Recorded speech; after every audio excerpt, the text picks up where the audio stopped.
Olá, minhas amigas e meus amigos do GPEC. Boa noite para você que está assistindo aí o vídeo. Também boa tarde, bom dia, boa madrugada, se você estiver assistindo depois, ele gravado, né? E queria agradecer mais uma vez o convite da casa, né? Meu nome é Sócrates Catsivales e vou falar hoje sobre o problema do ser, da obra do extraordinário Leon Denis, o problema do ser, do destino e da dor. Mas antes disso, vamos fazer uma prece inicial. Busquemos elevar o nosso pensamento ao alto, entrando em contato com a boa espiritualidade. Que possamos estar em sintonia com a equipe espiritual, que está sempre à nossa disposição e que está a nos velar, a nos intuir. Em especial, entramos em sintonia com o amor do Mestre e amigo Jesus, companheiro inseparável de todas as horas. Se conosco, Mestre, agora e sempre. Que assim seja, né, pessoal? Boa noite mais uma vez a todos. E vamos falar sobre essa obra, né, extraordinária de Leon Denis, e, sobretudo sobre o problema do ser, né, que pode parecer pouco, mas não é, né? Aliás, se a gente resolver essa questão do ser, muita coisa vai estar resolvida na nossa vida, né?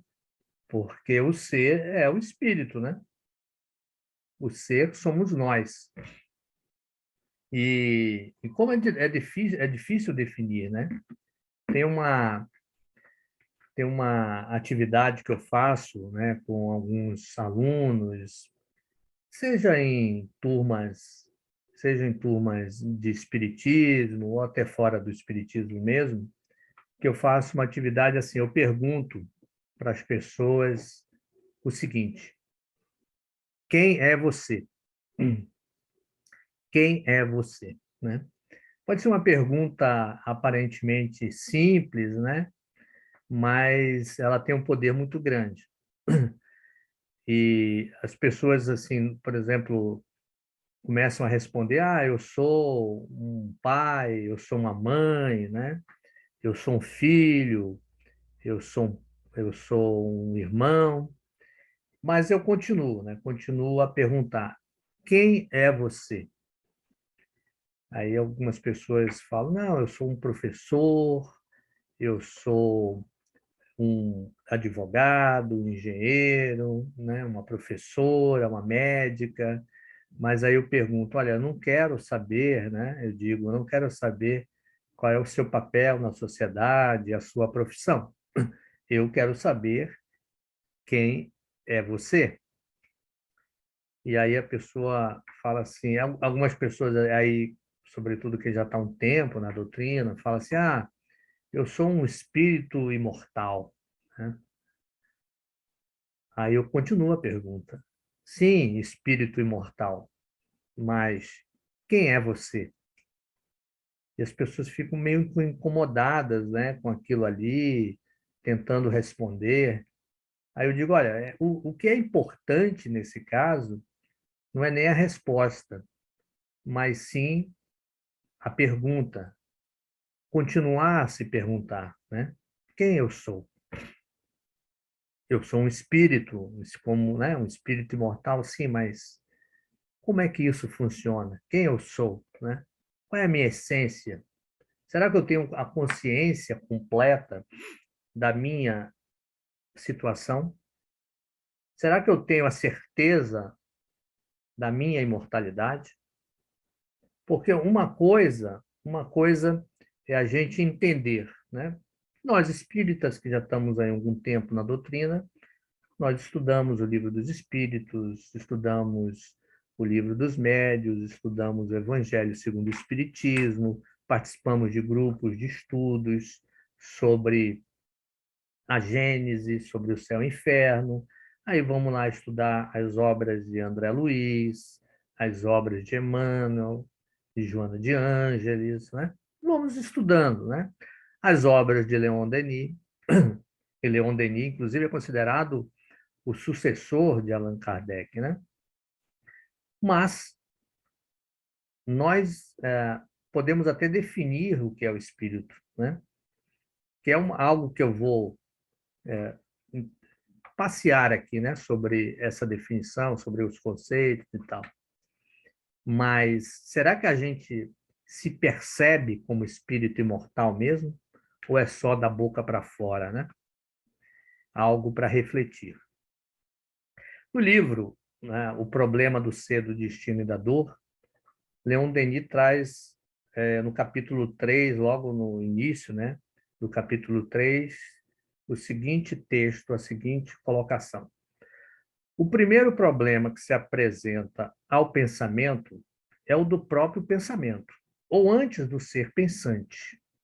É isto, para todos nós, assunto capital, que domina todos os outros, e cuja solução nos reconduz às próprias origens da vida e do universo. Está lá no capítulo 3, no livro O Problema do Ser, do Destino e da Dor. Isso é muito interessante, né? Eu tive conversando num programa que eu coordeno, que eu tenho no YouTube, na internet, Segunda Espírita. Eu tive conversando com o Dr. Edson Amâncio, né? O Dr. Edson Amâncio, ele escreveu um livro sobre experiência de quase morte, EQM. E eu conversei sobre o livro dele, também sobre a pesquisa, né? Ele é um neurocirurgião e tem experiência, muita experiência no assunto. Ele não é espírita, inclusive, né? Ele começou a olhar com bons olhos para a doutrina espírita depois dessas experiências ou do estudo, né, que ele teve com as EQMs, né? E ele diz assim nesse bate-papo nosso, né? Ele fala assim que a consciência não está localizada no nosso cérebro, né? Olha só, um médico, né, um cirurgião dizendo isso. A consciência não está localizada no nosso cérebro. Ele funciona, o cérebro, né, como uma interface para você falar, se emocionar e produzir sensações. Então, assim, a grande discussão, né, afinal, eu cheguei a conversar muito com ele sobre isso, a grande discussão hoje em dia dos neurocirurgiões, dos pesquisadores da neurociência, né, é exatamente essa. O que é a consciência e onde ela está localizada, né? Uma corrente diz que a consciência não está localizada no cérebro e alguns ainda persistentes, né, materialistas dizem que ela está localizada no cérebro, mas não está, né? A consciência é o espírito, né? É o espírito imortal. E utiliza, né, até mesmo colocando aqui a comparação, né, do Dr. Edson Amâncio, utiliza o nosso cérebro como uma interface, né? Ou seja, como um mecanismo biológico para que a gente possa se manifestar aqui no plano físico, né? Então, o que é o espírito, afinal, né? Problema do ser. Quem somos nós, né? Eu gosto muito de falar sobre evolução espiritual, né? Evolução espiritual. O espiritismo ele não é uma doutrina criacionista. O espiritismo é uma doutrina evolucionista. E a gente precisa entender como é que nós chegamos até aqui, né? Como é que nós, espíritos, chegamos através dessa jornada extraordinária até aqui, habitando agora um corpo biológico de um ser humano. Como é que foi essa trajetória? Como é que está sendo essa trajetória, né? Tem lá no Livro dos Espíritos, né? Os espíritos nascem simples e ignorantes e vão se aperfeiçoando através das inúmeras experiências da matéria. Essa origem dos espíritos, essa fase original dos espíritos, nós chamamos na doutrina espírita de princípio espiritual. Então, o princípio espiritual, ele é o princípio inteligente do universo e ele vai estar, ao longo de inúmeras experiências na matéria, evoluindo passo a passo. Ora, ele já foi ali, já teve um choque eletromagnético no mineral, depois ele vai ter uma evolução quando tiver o experimento dos vegetais, né? No mundo vegetal, no mundo das plantas. Depois ele vai ter a evolução para o animal, né? Onde começa a ter uma certa individualização, né? Porque até então a gente não consegue, por exemplo, diferenciar se aquele espírito ou aquele princípio espiritual que existem nas plantas, nos vegetais, né? Onde é que termina um princípio espiritual e onde que começa outro. Nos animais isso já começa essa individualização, né? Sobretudo nos animais mais complexos. Então, o espírito vai evoluindo através de inúmeras e inúmeras reencarnações. Depois de um longo tempo no reino animal, o espírito ele começa a se perceber como um ser divino, né? O espírito ele começa a ter uma certa ideia do que ele é.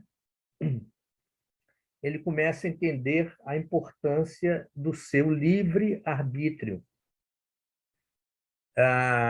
Ele começa a desenvolver ainda no estado embrionário o carinho pelo outro, o cuidar do outro, né? E aí a gente pode dizer que o espírito ele vai nas próximas experiências da matéria utilizar um corpo biológico humano. Claro que isso não acontece da noite para o dia. A evolução espiritual ela não dá saltos, né? A natureza não dá saltos, nem no plano orgânico, biológico, nem no plano espiritual. Isso é no decorrer de centenas de milhares de anos, né? Antes, por exemplo, de um espírito reencarnar num corpo biológico humano, como hoje em dia acontece, ele vai reencarnar num corpo como os nossos antepassados, né? Dos homens das cavernas, né? Dos homens pré-históricos, né? E vai ter essa experiência durante muito tempo, até começar a ter fala, a começar a utilizar as mãos, né? Começar a se expressar. Então, aí algumas pessoas podem perguntar, Sócrates, mas isso não é parecido com a evolução biológica, né? A teoria da evolução das espécies? Eu digo é mesmo, né? É muito parecido. Só com um pequeno detalhe.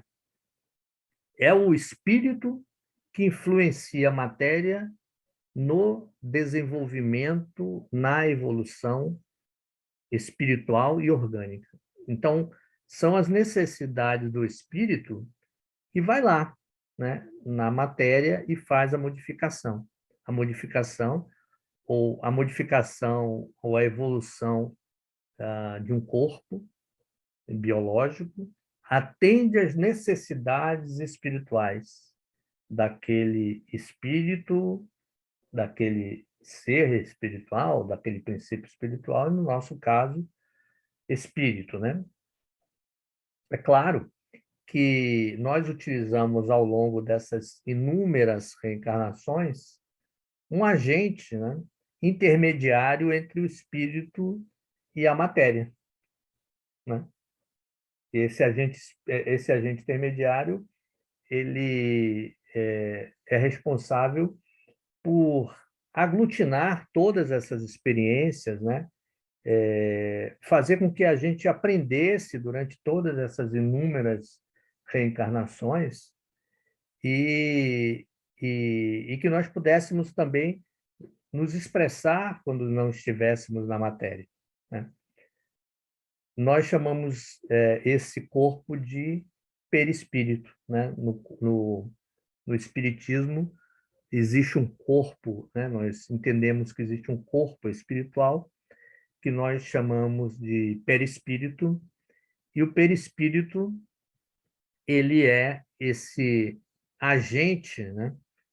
Organizador da vida, seja ele no corpo físico quanto no corpo espiritual.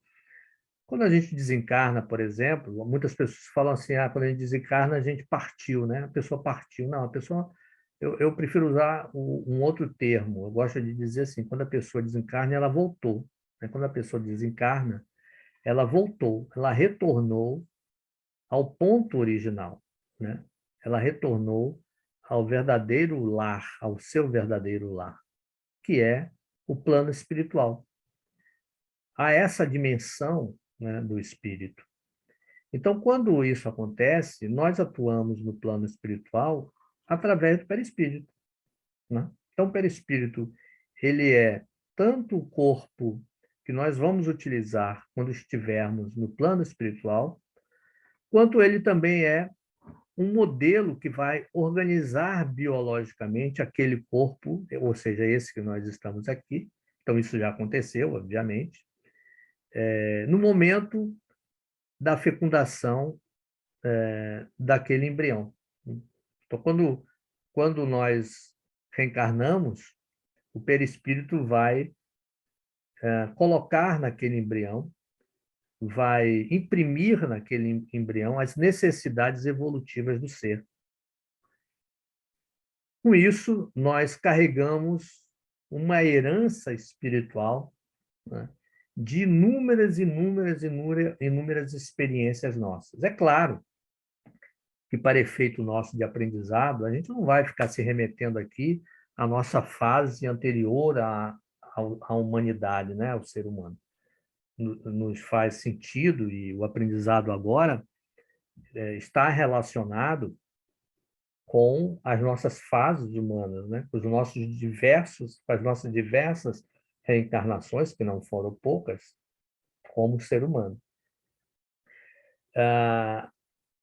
E aí, essas diversas encarnações como ser humano, nós temos essa herança, né? Não apenas uma herança espiritual, mas uma herança emocional, né? Uma herança de relacionamentos, ou seja, as coisas que acontecem aqui estão relacionadas com o nosso passado. Um dia desse eu estava falando sobre isso, uma pessoa me perguntou, Sócrates, mas como é que a gente sabe se um problema que eu esteja passando hoje é um problema dessa reencarnação ou de uma reencarnação passada? Eu disse, é muito difícil, né? É muito difícil a gente saber. A gente pode até saber a experiência, né? A experiência, um evento em si, né?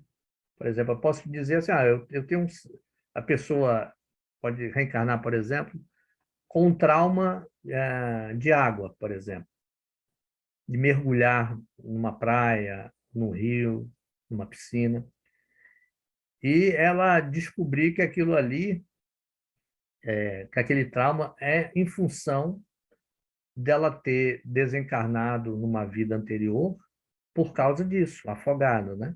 Então, aquela pessoa vem para essa vida aqui com aquele trauma ainda, né?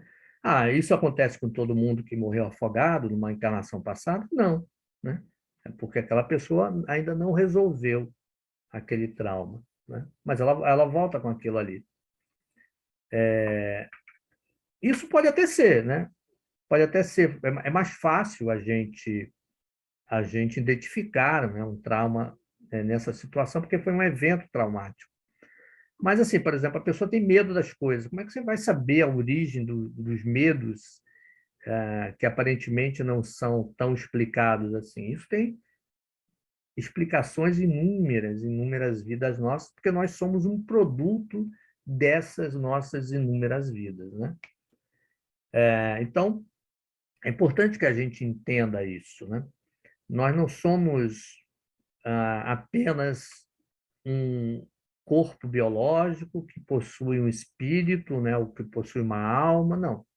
Nós somos um ser espiritual antigo, né, bastante rodado, mas que ainda vamos reencarnar inúmeras vezes ainda, porque, segundo os espíritos, né, os espíritos mais evoluídos, nós estamos muito mais no início da nossa jornada do que no final dela.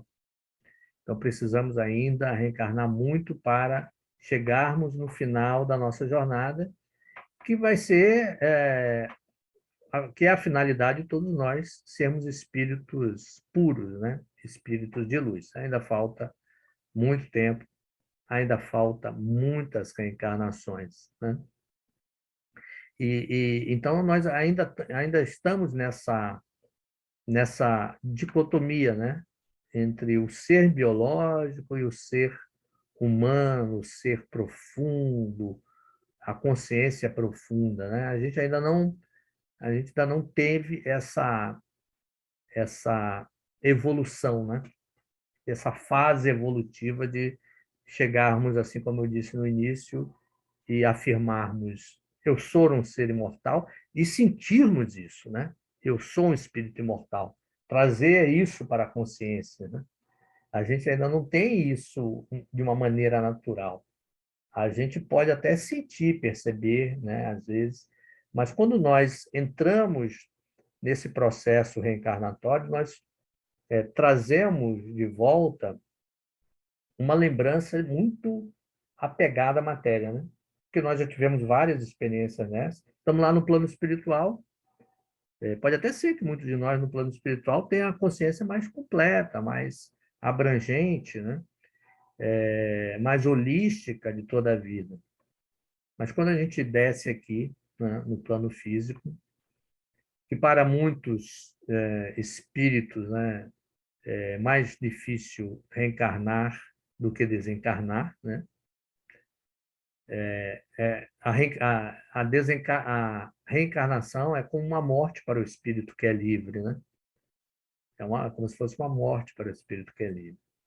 Porque a gente chega aqui, a gente esquece das coisas, a gente esquece do nosso propósito, a gente esquece do conjunto de coisas que a gente se propôs a aprender aqui. Porque dentro desse processo evolutivo que nós estamos passando, nós vamos crescendo através dos aprendizados. Então, a vida ela deve ser encarada com um grande aprendizado. Estamos aqui para aprender coisas novas, e essas coisas novas têm a ver com coisas que nós não aprendemos por completo no passado, e tem a ver também com coisas que nós nunca vimos, né? Nós ainda nunca passamos por tais experiências. Por isso que, às vezes, uma reencarnação é desafiadora, né? Às vezes, a reencarnação ela passa, se não toda, mas passa por momentos desafiadores, né? Por quê? Porque nós estamos, em muitos casos, vendo aquela matéria pela primeira vez, né? Como se fosse um aluno que estivesse participando de uma aula, né? Num novo ciclo, num novo semestre, numa nova série, né? E estivesse vendo coisas ali pela primeira vez, né? A princípio, parece difícil. Mas esse aluno, e é importante que a gente também perceba, né? Fazendo essa comparação como se a vida fosse uma grande escola, né? Uma grande universidade, mas esse aluno que está fazendo esse curso e que está vendo coisas novas pela primeira vez, ele também foi preparado, né? Foi dado a ele uma base, foi dado a ele um alicerce para que pudesse superar, pudesse conquistar, que pudesse aprender com essas coisas novas que estamos vendo pela primeira vez. Ou seja, os desafios, né, que nós enfrentamos, nós chamamos na doutrina espírita de provas, né? As provas e as expiações, elas podem ser difíceis, né? Mas elas foram feitas, elas estão aí para serem superadas, assim como os alunos, quando participam de uma prova, né, que pode ser difícil, mas aquele aluno está preparado ali para superá-la, né? Então, é importante que a gente tenha esse entendimento, né? Esse entendimento da vida em si, né? Assim, e como é que a gente pode se perceber mais como esse ser espiritual, né? Trazer um trecho aqui de novo do livro O Problema do Ser, do Destino e da Dor, né? O, o Leon Denis traz assim, ó. Em certos casos, vê-se aparecer em nós um ser muito diferente do ser normal, possuindo não só conhecimentos e aptidões mais extensas que as da personalidade comum, mas, além disso, dotado de modos de percepção mais poderosos e variados. Leon Denis traz assim uma uma ideia, né, baseado, claro, nas experiências que ele fez, que ele teve, né, de que a, as experiências acumulativas do espírito, né, elas podem ser acessadas, né? Muitos de nós conseguimos isso de uma maneira natural, tá?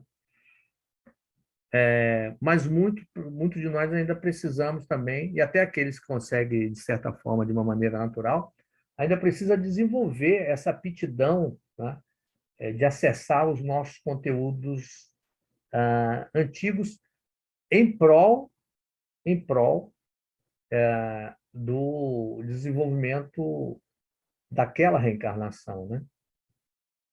Nós fazemos muito isso, né, na doutrina espírita através da mediunidade, né?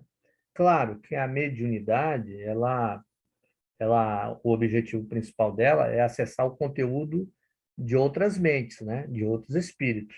Normalmente, um espírito desencarnado tem o contato com um encarnado e aquela pessoa, um médium, vai passar uma mensagem daquela mente desencarnada. Mas, no trabalho da mediunidade, eu já coordenei inúmeros grupos mediúnicos, né? No trabalho da mediunidade, o médium que faz o trabalho, o médium que todo dia estuda, participa das reuniões e trabalha, ele está desenvolvendo também isso uma parte daquilo que o Leon Denis chama atenção, né? Ele está desenvolvendo um acesso para o nosso eu interior, né? Para essa consciência profunda. Porque nós temos uma certa dificuldade de ter esse acesso, né? Porque nós vivemos uma superfície. O eu profundo está aqui dentro. Nós vivemos numa superfície. Mas quando nós passamos por processos, por exemplo, mediúnicos, nós fazemos uma espécie de um treinamento, né? E pode ser qualquer processo mediúnico, pode ser aquelas pessoas que psicografam, pode ser o atendimento em reuniões de desobsessão, né? Pode ser o médium que na desobsessão a gente chama popularmente de incorpora, né? Que incorpora um espírito, né? Através da psicofonia, utiliza a psicofonia, a vidência, a pode ser também o médium esclarecedor, né? O que a gente chama também de doutrinador também. Tudo numa reunião mediúnica é sobre a mediunidade, né? Então, quando nós exercitamos isso, nós estamos dando vazão também ao que nós chamamos de conteúdos anímicos, né? O que são conteúdos anímicos? É, é isso que é isso que um pouco disso que Leon Denis chama atenção, né? São conteúdos do médium inconscientes, né? Que não deve, na maioria das vezes não deve, né? Mas uma boa parte das vezes acontece, não devem atrapalhar o conteúdo de uma comunicação. o que nós fazemos na doutrina espírita, né? Nós treinamos muito, né, a mediunidade, de preferência em reuniões anteriores à reunião mediúnica principal, né, o que muitos chamam de reunião de educação mediúnica, né, de treinamento mediúnico, para que quando a gente vá para uma reunião mediúnica principal, uma de desobsessão ou uma de orientação espiritual, a comunicação esteja mais perfeita, né? Mais perto da perfeição. Perfeito nunca vai estar, né? Porque sempre vai existir um certo conteúdozinho anímico. Mas esse treinamento é extremamente importante para o autoconhecimento do médium, né? Ou seja, o autoconhecimento daquela pessoa ali, que ela vai ter acesso a conteúdos que antes não sabia que tinha ali, né? É um acesso ao nosso eu mais profundo, né? A gente pode ter isso e somente em reuniões mediúnicas? Claro que não, né? Muitas pessoas fazem esse trabalho em psicoterapias, né?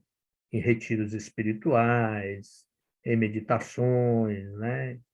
Então, esse acesso, né, ao ser mais profundo, né, nos permite nos permite esse encontro com o nosso verdadeiro ser, né? Que é o ser espiritual, que é o ser imortal. Quanto mais aproximação nós tivermos dessa nossa parte importante, que nos colocaria como um ser integral, um ser completo, quanto mais a gente tiver isso, mais nós vamos estar vivendo uma vida encarnada, ainda com o espírito em evolução, mas tendo os benefícios de um ser que se percebe ou que está começando a se perceber como espírito imortal. E isso faz muita diferença, né? Isso é uma grande transformação. A gente se perceber como espírito imortal, isso faz uma transformação enorme, né? Eu vejo que muitas pessoas se preocupam assim, Sócrates, será o que que eu tenho, né? Muitas pessoas me perguntam e falam, só que será que as coisas pelo qual eu estou passando é um problema espiritual? Aí eu digo, é um problema espiritual. Aí o pessoal me fala assim, mas Sócrates, para vocês espíritas, tudo é um problema espiritual. Aí eu falo, calma lá, eu não estou querendo dizer que seja um problema de obsessão, né? Não, é possível que seja, né? Mas obsessão, prestem bem atenção, obsessão, ela é uma doença, né? Uma doença. A, a doença é uma exceção, né? Se você olhasse para a maioria do nosso planeta, né? A maioria das pessoas não estão doentes ou não estão doentes com uma doença grave, né? A maioria das pessoas estão saudáveis, normais, né? A doença é uma exceção. Eu costumo dizer que a grande maioria da humanidade não está obsediada. Agora, praticamente toda a humanidade teve ou vai ter uma obsessão, o que é diferente, né? Mas, nesse momento, a maioria não está, né? Então, agora, por que que eu digo que é um problema espiritual, né? Porque tudo é problema do espírito, né? Tudo é um problema do espírito. Nada é um problema da matéria. Não existe problema da matéria. A matéria não é nada, né? Não existe vida sem espírito. Então, tudo que existe de problema é da vida, né? Não é da matéria. Então, tudo é um problema espiritual. Eu dei uma topada aqui no batente aqui de casa e é um problema do corpo físico. Não, é um problema do espírito, porque é o espírito que está sentindo a dor, é o espírito que vai ter que ir no médico, é o espírito que vai, né? O problema é do espírito. O corpo, ele é um instrumento que pode dar um sinal para você de que algo não vai bem no corpo, que é a dor, né? Mas o problema é sempre espiritual, né? Nem sempre um problema espiritual é uma obsessão, né? Um dos problemas espirituais é uma obsessão. Mas o problema espiritual pode ser uma dor física, uma doença física, biológica, pode ser um problema emocional, pode ser um problema financeiro, né? Tudo é problema do espírito. A gente precisa ter também essa ideia quando estamos reencarnados, né? Uma outra coisa importante é buscar entender, assim, é, é a matéria que deve estar a serviço do espírito, e não o espírito a serviço da matéria, porque às vezes a gente vive assim, né? A gente vai fazendo as coisas porque as necessidades materiais ficam lá e tal, e na maioria das vezes a gente não precisa. A gente está fazendo, mas porque a matéria tomou conta da nossa vida, né? As necessidades da sociedade, da matéria, tomam conta de nós, ou seja, a matéria está mandando no espírito. E não é assim que deve acontecer, né? A matéria só existe por uma finalidade, para que o espírito evolua, moral, intelectualmente, emocionalmente, mas para que todos nós possamos evoluir. Tá ok, minha gente? Pessoal, muito obrigado mais uma vez pelo convite. Eu espero que todos vocês fiquem na paz, na harmonia, e vamos fazer uma prece final de encerramento.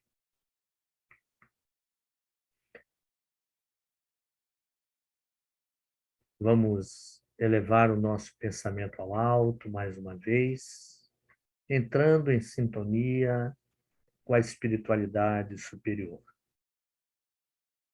Que possamos, ao longo do tempo, nos entendermos cada vez mais como espíritos imortais que somos, e contamos com a ajuda desses espíritos amigos, em especial do amigo e mestre Jesus, companheiro de todas as horas. Se conosco, mestre, agora e sempre. Que assim seja, muita paz, muita harmonia e até a próxima.